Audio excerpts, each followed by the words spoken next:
অসুস্থ সঙ্গীকে প্রাণে বাঁচানোর তাগিদে পাশে দাঁড়ালো অন্যান্য হনুমানরা। ঘটনাটি ঘটেছে গোঘাটের হাজিপুর হাটতলাতে। জানা গেছে ওই এলাকায় হনুমান দলের এক হনুমান এদিন অসুস্থ হয়ে পড়ে। পরবর্তীতে হনুমানটি সাইকেল আঁকড়ে ধরে মানুষের কাছে তার প্রাণ বাঁচানোর আর্জি জানাতে থাকে। অসুস্থ হনুমানকে ঘিরে থাকে অন্যান্য হনুমানরাও। পরবর্তীতে বিষয়টি আরামবাগ লোকসভা কেন্দ্রের প্রার্থী মিতালি বাগ ও আরামবাগের প্রাক্তন চেয়ারম্যান স্বপন নন্দীর নজরে আসতে খবর দেওয়া হয় বন দপ্তরে। তড়িঘড়ি বন দপ্তরের রেস্কিউ টিম এসে অসুস্থ হনুমানটিকে উদ্ধার করে এবং গোঘাটের বিএলডিওর কাছে চিকিৎসার পর চাঁদুর ফরেস্টে তাকে পর্যবেক্ষণে রাখা হয়েছে ও চিকিৎসার পর তাকে স্বাভাবিক বাসস্থানে আবার ফিরিয়ে দেওয়া হবে বলে জানা যাচ্ছে। এই বিষয়ে কি জানাচ্ছেন আরামবাগের forest range officer Ashraful Islam সহ আরামবাগের তৃণমূল প্রার্থী মিতালি বাগ, শুনুন বিস্তারিত। 24 আওয়ার্স আরামবাগের রিপোর্ট।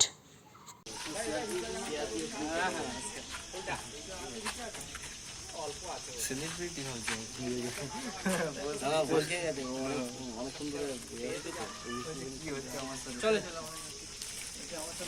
ভাই, ভালো তো ভাই, মিষ্টি খাওয়াবো।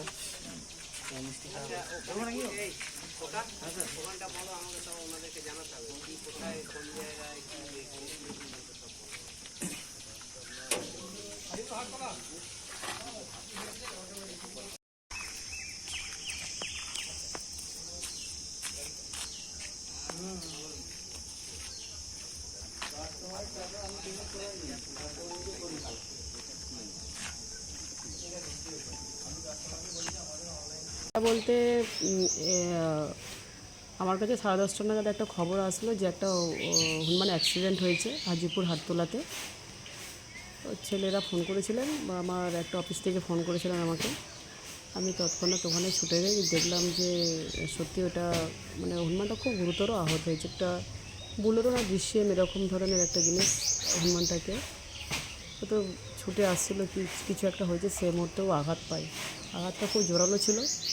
তো আমার মনে হয় যে ডিসিএমটা বা বুলেরোর যেতেই ওটা আঘাতটা পেয়ে থাকুক না কেন, সেই ভদ্রলোকেদের উচিত ছিল দাঁড়িয়ে থেকে একটু ওনার চিকিৎসার ব্যবস্থা করা। কারণ পশুরও তো জীব, তো ওরা একটা প্রাণ আছে।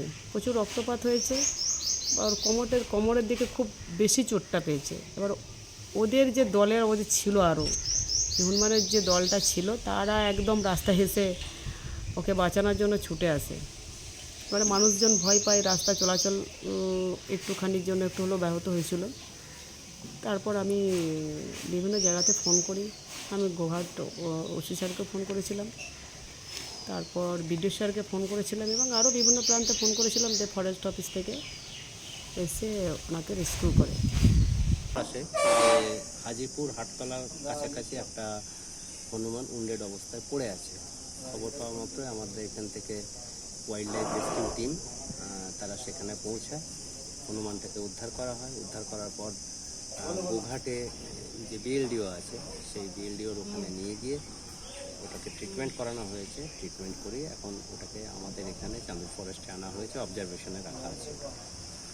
পথ অবরোধের যে হনুমান পথ অবরোধ করেছিল, এটা যখন আমাদের কাছে খবরটা আসে শুনেছিলাম যে পথ অবরোধ। অ্যাকচুয়ালি কী হয়, ওরা তো একটা গ্রুপে থাকে, যে কোনো ওদের মধ্যে যে কোনো সঙ্গীর সাথেই যখন অসুস্থ হয় তখন বাকিরা সেটাকে করে থাকে তাকে তুলে নিয়ে যাওয়ার জন্য। তুলে নিয়ে যেতে পারে না, তখন মনে হয় আমাদের হয়তো ওরা তো অনেকগুলো সংখ্যায় থাকে, তখন মনে হয় পথ অবরোধ করেছে। অ্যাকচুয়ালি তা নয়, তারাও তাদের সাথীর কাছে থাকার চেষ্টা করে। তো আমাদের টিম যখন পৌঁছায় তখন বাকি হনুমান তারা সেখান থেকে চলে গেছে। ও একাই উন্ডেড অবস্থায় ছিল। এখানে যে ট্রিটমেন্ট চলবে, আপাতত আমরা বিএলডিওর কাছ থেকে ট্রিটমেন্ট করিয়ে নিয়ে আসা হয়েছে। তারা কিছু ওষুধপত্র, গোঘাটে ওষুধপত্র লিখেছে। আমরা সেই ওষুধপত্রগুলো যেভাবে ডাক্তার, ওখানকার ভেটেরিনারি সার্জন যেভাবে বলেছে সেভাবে ট্রিটমেন্ট করাবো।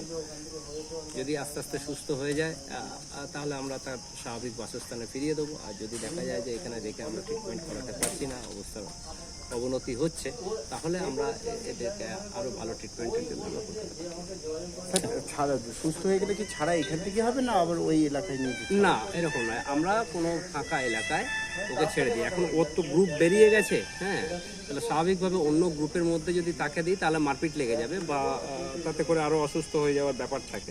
তো আমরা ঠিক সেফ পজিশনে, আমরা কোথাও ঠিক আমাদের জঙ্গলে হোক, এখানেও আমরা ছেড়ে দেবো। আপনার পরিচয়?